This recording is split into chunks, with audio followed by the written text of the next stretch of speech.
Hello, Internet. It's Paul. It's Matt. The Dork Lords. We're back. This week, a little special, actually. We have finished the seasons of both American Gods and The Leftovers. And Game of Thrones will show up in less than a month now. A few weeks from now it'll start. But in the meantime, we're going to just chat about whatever strikes our fancy. But in terms of today, it's kind of a little catch-all. Yes. A little bit. And so for starters, we're just going to revisit The Leftovers. And also talk about maybe what's going to be coming in Season 2 of American Gods. Talk about a little Wonder Woman. Maybe talk about superheroes in general. We got Spiderman coming up next weekend. Yeah. So yeah. Sorry. So let's start us off. Paul, you were just mentioning something about The Leftovers that you wanted to come back to. Of course, we just saw the series finale a couple of weeks ago. Yes, the whole thing is over. And I felt like when we were discussing it, it felt real. Nora's description of what her experiences were. So when Nora describes, hey, I went into this other world where there was only 2% of the people. It took me years to go and find this scientist. And first I saw my family. They were fine without me. I found a scientist. He built the machine. I came back. I think we even said, if anybody's going to believe that, it's Kevin and Paul and Matt. I did believe it. I guess we did throw out the idea that we are only taking a word for it because we didn't see it. Correct. But then we kind of both agreed she'd probably be somebody that would say what really happened. Yeah, I guess. Unless it was part of her, what she needed to tell herself in order to be okay with the fact that she's never going to see her kids again. Okay, so you say that there's some talk generally, there's a conventional wisdom now that maybe Nora in the end result did not tell the truth. Yes. Okay. Certainly some people who were like, really? She was over there and didn't talk to her family. I agree that seemed awkward. I came all the way to see you. I'm standing across the street. I see you guys hanging out at your house. Well, you're doing fine without me.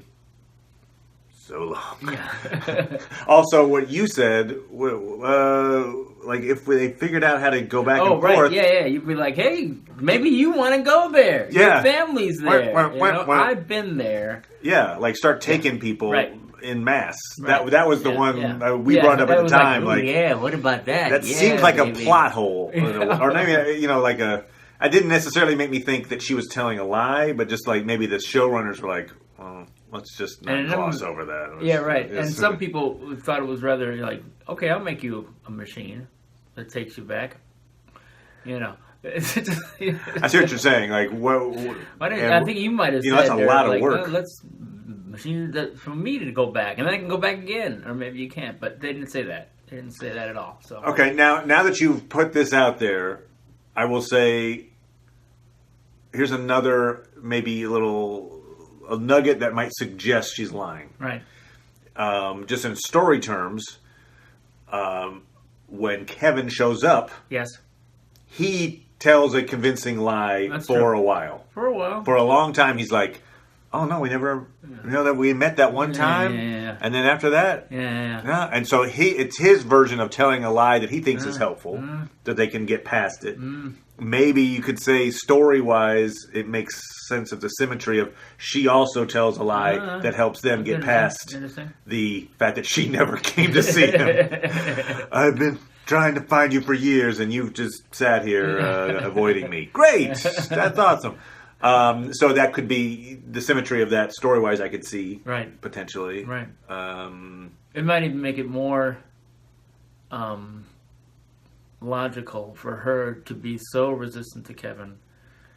Is that in order for her to be with him, she has to, have someone accept the lie that she's told herself, in order to get past the fact that she can't get there. It's like, okay, this is what I need to tell myself to get through this. Do you believe me? Right, yeah, why would I believe you?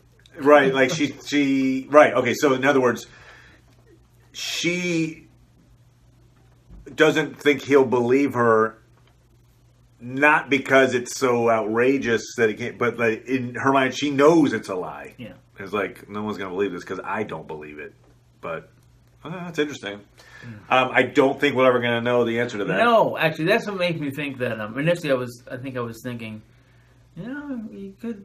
What is this world like where you can go back and forth between know. worlds? So it's like, hey, that sounds like a cool. Yeah. I mean, it almost sounds like it's not Fringe exactly, but No. did you ever see the? Yeah. I'm referencing another show here, but Fringe had like two worlds, and they had. But there was go back two and of forth. everybody there. There were two so of everybody. It wasn't like Right. hey, half of us go here, half of us are stay. Yeah. But yeah, that I almost wanted to somebody said, Damien, like, could you make a show about that? It doesn't even have to be this world. That's just the world that Could be is. a spin-off of sorts. Right. A leftovers least, spin-off. A leftovers there. from leftovers. We do see that Lindelof is going to be theoretically. I don't know if it's a I'm not done sure. deal, but I don't know if it's a done deal yet, but it certainly is interesting if he takes up. going to be doing The Watchmen as a Watchmen. series on HBO. Which I think if he were to do that, we would be covering said show. It would be. It'd be right up our alley. I think it would, even though, I haven't read it. He plays in the movie. I have the book, and I haven't really, it's like, well, I did see the movie. But I would watch it for you. You'd watch? Oh, I mean, read it. and yes, and then watch or both at the same time. If I didn't, I would watch. Or listen to the audiobook, whichever. So, all right, so that's leftovers. Interesting. So you're saying that there's a. Well, we thought it was perhaps more like an 80% chance she's telling the truth. People are more like maybe it's more like a 30% chance that she's telling the truth. Okay, so be it. Quick thing on, I guess, American Gods, since we just finished up with that. We threw out some possible things for season 2, but maybe we can just codify a few things we think will most likely happen in season 2. Okay. So one of them, I mean, please let them get the house on the rock. I assume that's going to happen. Was supposed to happen in a season. They, through the budgeting concerns, they pushed it back. So now it is going to happen in season 2. It's a big, it's like a milestone in the book. Like it's kind of, it's a, maybe it's like the end, if you were to break it into, like the 3-act structure, maybe it's the end of Act 1, I don't know. Anyway, but it's like the inciting incident, they all get together, boom, and now they go and have war. Right. So that's going to happen. Do we think, and I think we brought this up and we think maybe this won't happen, but in season 2, will Shadow end up hanging out with Mr. Ibis and Mr. Jekyll? And have that whole subplot in Lake him hanging out Town with Ibis and them is different than the town, actually. Okay, good point. Okay. Yeah, that's a completely different area. Because he has to befriend that guy. That guy. Okay, spoilers. Okay, great. No, guy. There's a guy there. Named Guy. Okay, spoiler. He makes a friend with a man. Damn it. I'm sorry.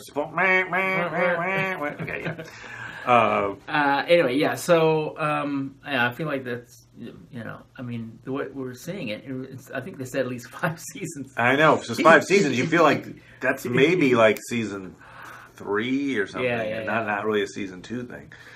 So, and a whole season with him on the tree.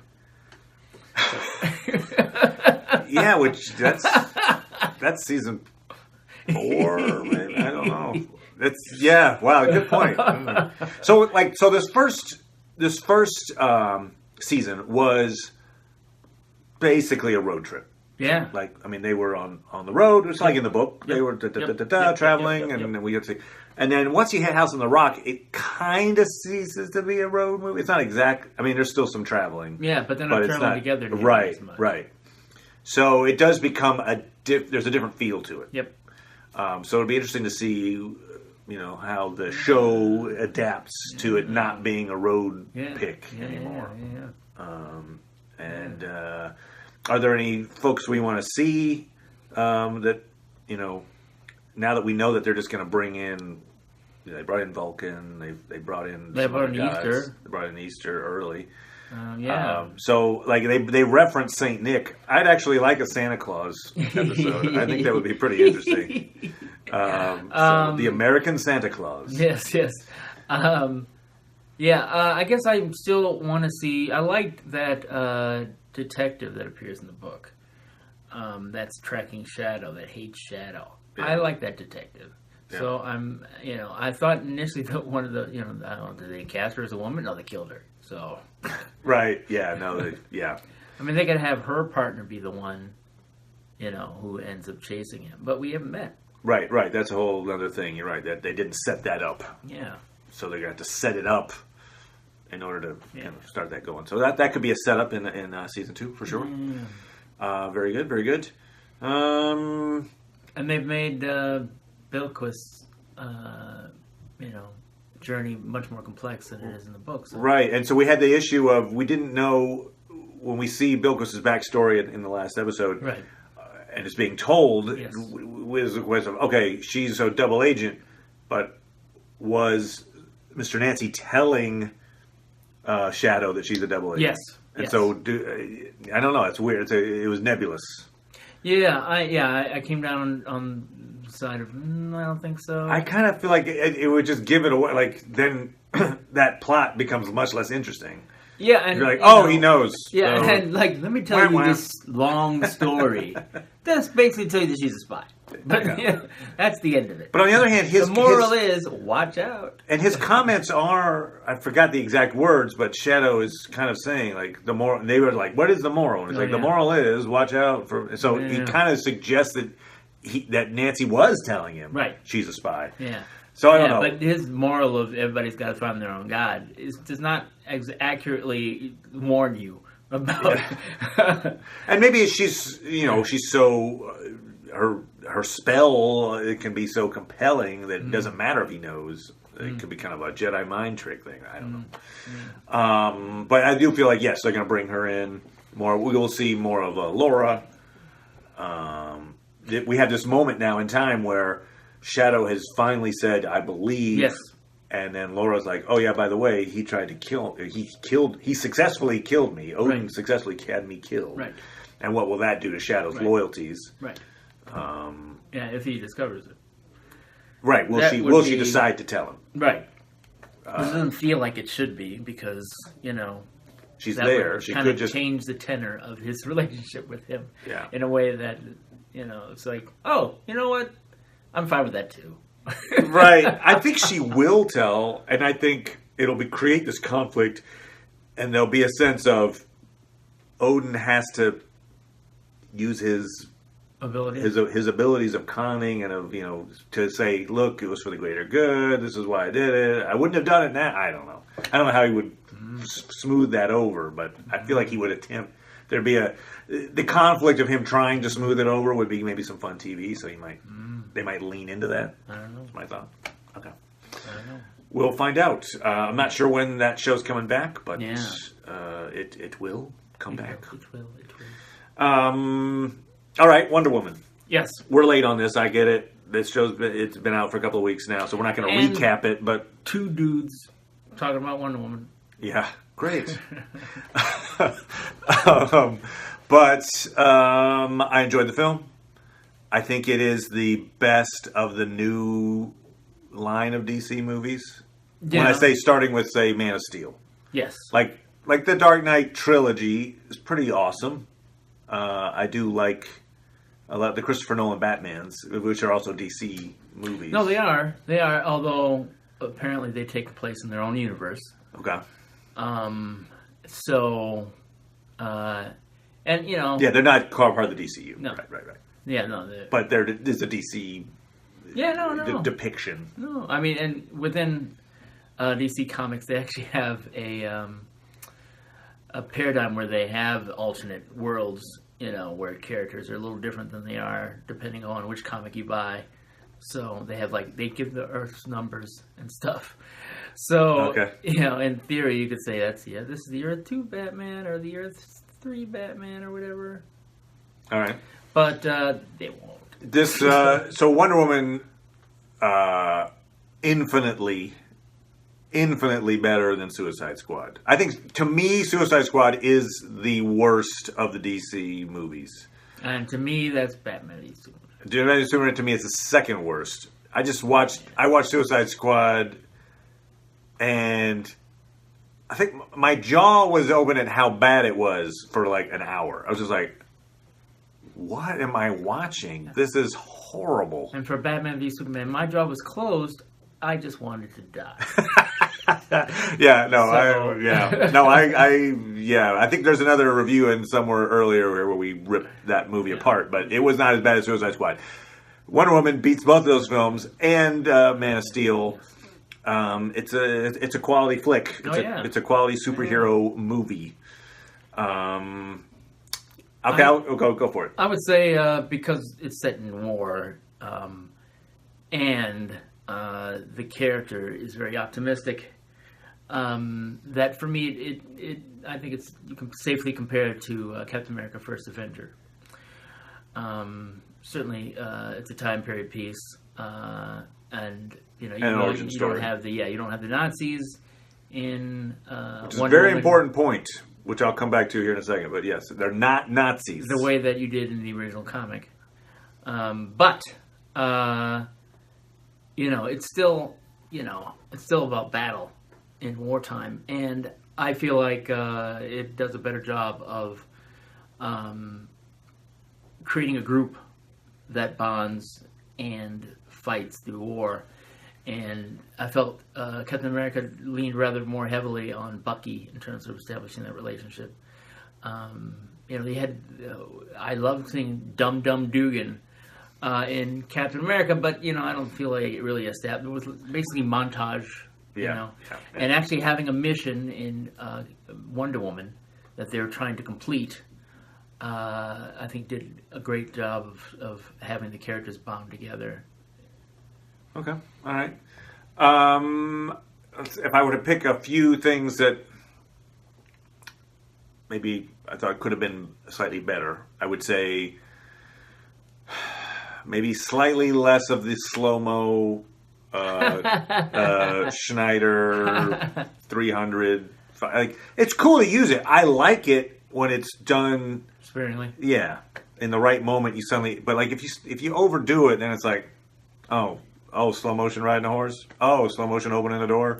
Oh, slow motion sliding on the floor. Like it just reduces the effectiveness of all of them when you throw in a few too many. And I feel like there's a few too many. But whatever. That stylistic choice. That's all. Right. In that case.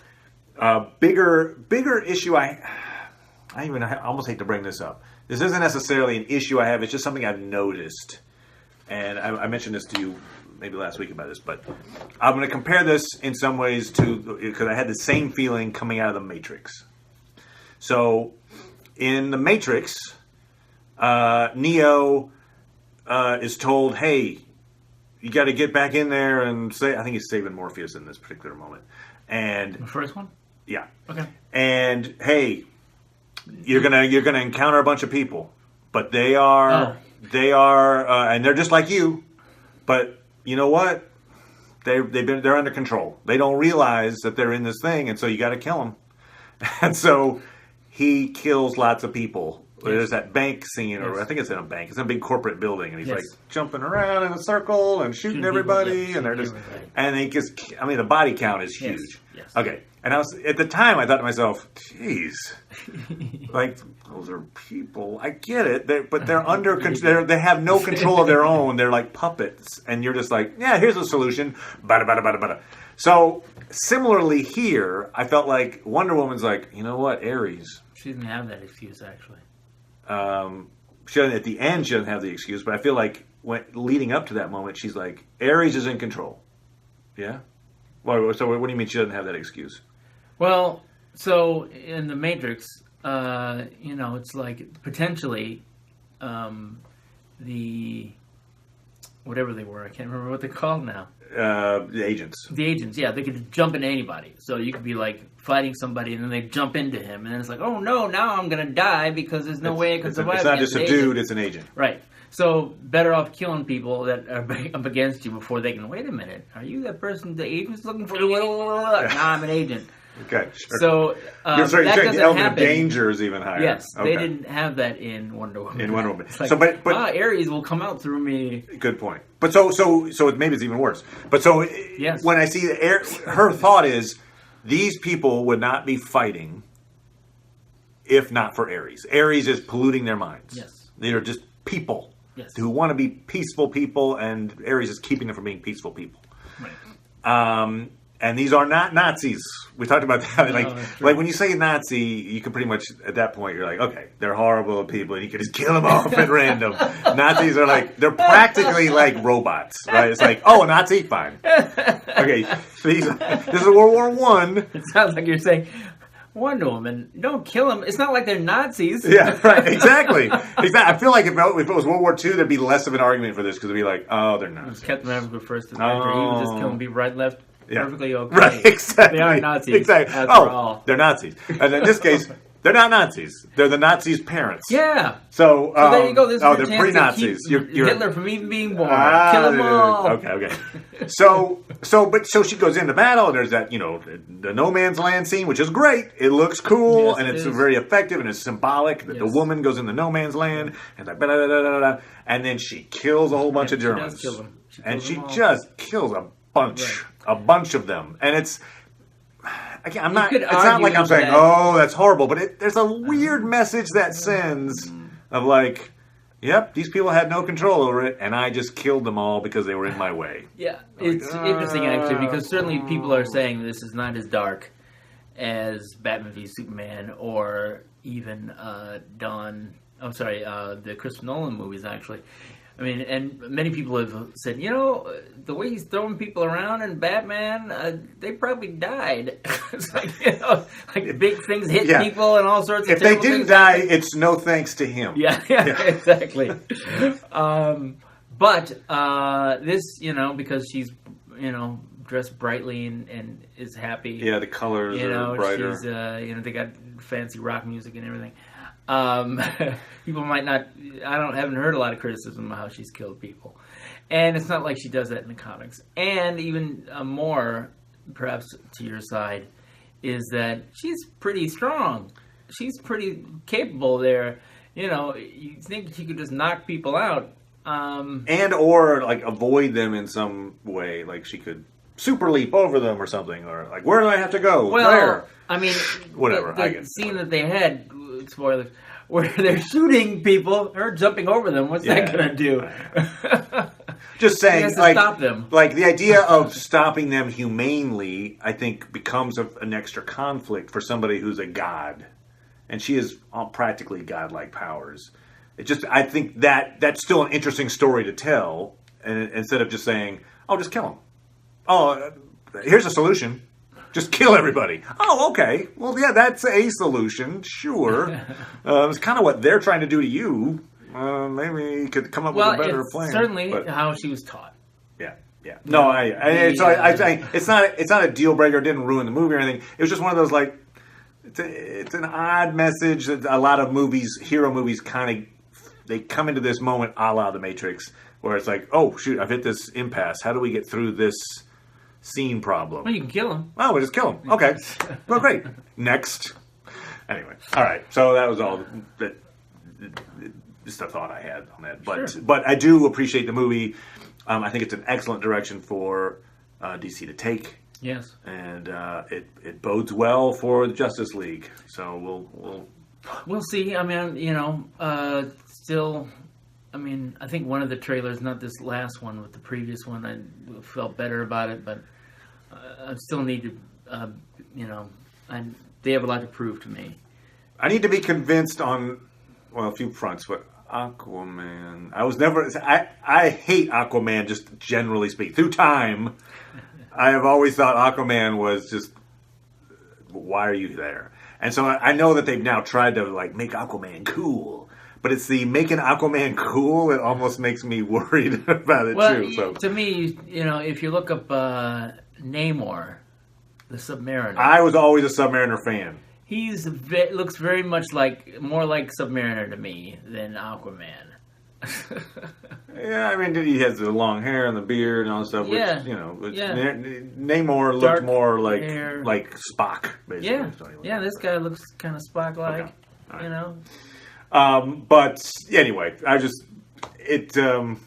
the thing about Namor was that he was, because he was at odds with sort of land there, he was considered a villain at times. He was so it certainly was more interesting than. True, right? You never knew what side he was on. It's like I never really read Aquaman comics growing up, so I can't. I just saw my introduction to him was through the Justice League. Yes, the Justice League, and it just seemed like, oh, look at that, him and his friends, the whales, and he was just the slave driver, I guess. That's and really then what he is. And half the time he summoned something with his sonar, it attacked him. Like there was a reasonable chance that whatever he brought to him, like, oh no, now I'm trapped in a clamshell. I was having a meal, and then you called me to do this thing. I'll help you, and then I'll eat you.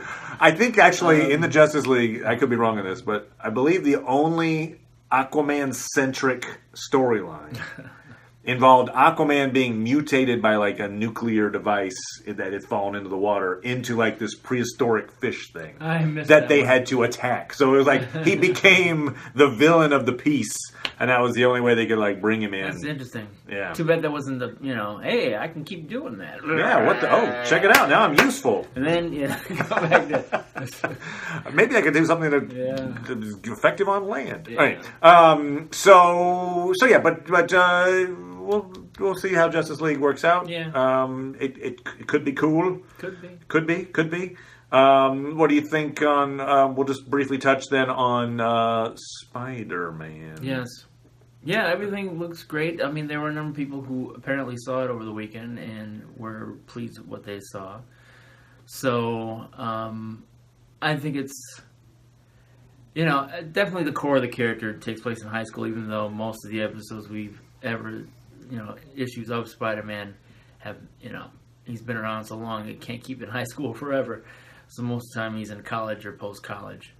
But, I mean, certainly they've cast well, It's an interesting cast. I think they've taken the interesting things out of all the different versions of Spider-Man, even the Ultimate Spider-Man. With Miles Morales, looks like they've taken a major character from that to stick in this. So, it looks like they've... some people complained about the age of Aunt May, but, someone so young with a really old aunt, I guess that's possible. I mean, it's possible. It certainly happens, but, Yeah, but it's maybe even more believable that someone would have an aunt. Of course, that now age. that I'm that age, it's like, no, she can be young. It's just Aunt May always had the... Yeah, she was always old. I always had the white hair. Yeah, some people really don't like that. It was almost like when I read those comics, I always thought, well, maybe she's like a great aunt. Like I kind of almost just thought, like maybe she's not really an aunt. Yeah, I just accepted like, oh, aunt. People are old. People are old. They're old. Once you're 20, I mean, geez, what the hell? Yeah, right. You're on the downside of life. Yeah, right. So my only concern, I'm really looking forward to the movie. I think it's going to be awesome, and it's got great villains, and it's going to be really cool. My only thought is, I guess, because there's that one little moment in one of the trailers that's like, hey, I got to go stop that crime. Right. Oh, but there's that test. What about, like, there's a moment where, like, how are you going to, you got to study for the blah, blah test. Oh, I missed that. And it's high school, right? So they're going to juggle high school versus superhero, and I get that. And there is a level of which that is okay, but there's also a level at which it becomes really trite if they start doing this thing of like, well, I don't know. I'm not dress code for gym because I have to put on my Spider-Man costume. I got a D from Mr. Sellers. I'd hope they don't do too much of that. That's all. Like, you could be in high school and talk about the relationships amongst his peers. Right. I just don't want a lot of, class is important, but you're actually saving the world, but no one knows it, so we're going to be blah, blah about you, sharpening your pencils. Yeah, interesting. Now, that's possible, I guess. What I'm curious about, I didn't think about this until just this weekend, because apparently...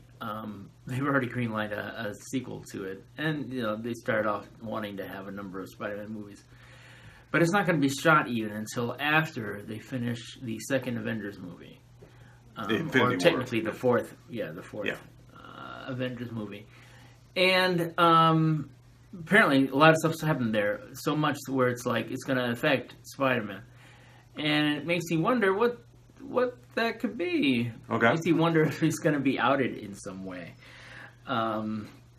Typically, that's, in the times in the comics when he has been outed, they found ways to put him back in the closet again. It's like changing reality, basically, I think, to do that.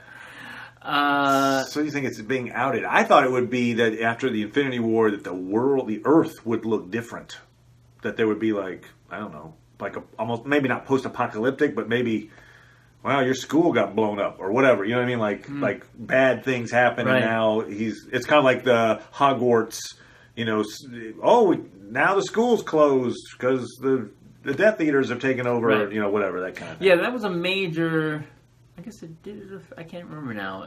I saw those movies and read the books, and I can't remember. I don't feel as if it really affected the Muggles that much. I think they were still trying. Toward the end, I think the last book it affected the Muggles. Okay. But I feel like depending on what they choose, for instance, if they destroy a school and has to go to a new school or whatever, I mean. Or maybe there's like some heroes die, and there's right. I don't know. Right, but in terms of Spider-Man himself, right. I guess in this case they've established that Iron Man is important. So if Iron Man dies, then I guess it'll mean something. But, although they also did say that there will be another hero in the sequel, and right. it will not be it won't be Spider-Man. Spider-Man will not be in his own sequel. No, it won't be Iron Man. Be Iron Man. And so the theory is that since Captain America had that little moment of connection with him in the fight scene back when he's like, "Hey, where are you from?" "I'm from Queens." "I'm from Brooklyn." And then there's there's the we already seen in the trailer, spoilers, whatever, for Spider-Man. He's like looking at there's a video montage. Yes. There's a video thing of Captain America doing in gym class. Like, yes, eat your Wheaties or whatever. Yes. And I stole his shield. So they have a bit of a connection. Yes. If you were to pick a hero, it's probably Captain America. Maybe comes in and is like a mentor to him. Could be, who knows? Could be anybody. But yeah, so so that is definitely something that happened in Captain America. In the comics, Civil War, where he actually reveals who his identity is. So that's what makes me wonder if that's what's going to happen in the Avengers movies. It's a big change, and it's kind of hard to think about that character and not see him as someone who has a secret identity. And currently, he's kind of the only one. Yeah, that is one of the major, interesting directorial choices that was made early on for the movie version of the Avengers. Was like, we're not going to worry so much about wearing a pair of glasses and you're somebody else. Right. Screw it. Right. You're that guy. Everybody knows you're that guy. Yeah. And so it's interesting. I could kind of see. It's the traditional, way for, so a hero is to have a secret identity. However, most of the time how they do it is they don't tell anybody at all. But we've already seen a number of friends, at least one of his friends knows that he's Spider-Man. Yeah, already. Yeah. So, which I think is in the comics, I think, too. But anyway, so, I personally think that there's enough now, certainly compared to when a lot of these characters started in the 30s or even the 40s, that people had a different understanding of what celebrity was. So, certainly people who are famous have to live a normal type of life, even though, it means like, well, I'll just go to where he lives and kill him. All these villains think that way. So it's kind of hard to think of, geez, how do we do that? But, it's kind of a hang-up, I think. I think that's one reason why the Marvel movies have just stayed away from it, because it's like, come on. Was it in Iron Man 2? Or is it? No, the first one he tells at the end of it. But I mean, it's in Iron Man 3, where he basically gives out his address to the Mandarin, and then his house gets blown up. Yes. Well, that was that. Where does he live? Right. I feel like he just said that. The guy looked it up blow me up on the internet. He probably could have found Tony Stark's house. Yes. God, look at that really expensive house. Go to Stark Tower now. Look at that guy flying in. Oh, well, I wonder who lives there. But you're right. In a world where they are not secret, Captain America, Thor, any of the characters, Hawkeye, they're all like, Yeah. And and touchable. Captain America there, once he goes to the museum, and he's like, shh, because he's not walking around in his Captain America suit. He's just, Steve Rogers walking around. That's probably mostly what you can do. I mean, that's I think that's realistic, but we'll see. Yeah. Probably won't do it with Spider-Man.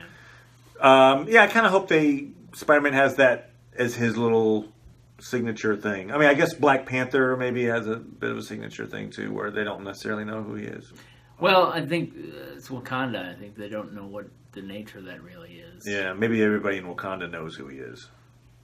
But it looks like that's, at least in terms of what we know about Black Panther, it's not like he goes around the world doing things. He's mostly, when he acts, is like, what are you doing going here in Wakanda? At least according to the previews anyway. I'm going to knock you around and go away. Go away. So yeah, anyway, Spider-Man, we will do a review of Spider-Man after that comes out. We'll bring that to you, and then we'll probably do a little preview of Game of Thrones. Oh yeah, we're gonna have Amber come in and do some stuff with us on that. Dork Lady Amber, who did reviews of last season. Yes, and is eager to come back. Good. And chat. Very good. She actually went back and watched all of the episodes again. Wow. Did she reread all the books? I don't know. Again? We'll say yes. That sounds cool, so we'll say yes. It does actually. Amber read all the books. So she should probably get the reading if she hasn't yet, so that can be true in 2 weeks' time. All right. Anyway, Dork Lords, thanks for watching, and we will come back. Subscribe if you want to get some more notifications on things. I'm pushing the buttons. There, I did it. And we'll be back next week. All right. See ya, everybody. Bye now.